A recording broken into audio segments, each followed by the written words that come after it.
দেশ থেকে ফ্যাসিবাদের শেষ চিহ্ন বিদায় না হওয়া পর্যন্ত লড়াই চালিয়ে যাওয়ার ঘোষণা দিয়েছেন বিরোধী দলীয় নেতা ও জামায়াতে ইসলামের আমির ডক্টর শফিকুর রহমান।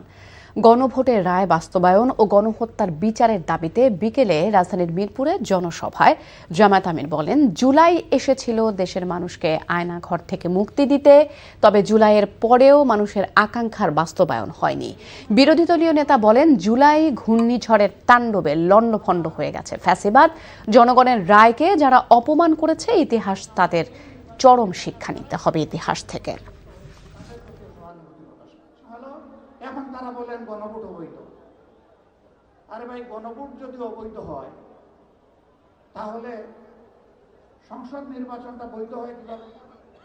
জনগণের রায়কে অপমান করবেন না। জনগণের রায়কে যারাই অপমান করেছে, ইতিহাসে তাদেরকে কঠিন মূল্য দিতে হয়েছে।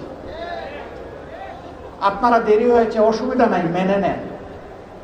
এই জনগণকে সম্মান দেখালে জনগণও আপনাদেরকে ধারণ করবে, সম্মান দেখাবে।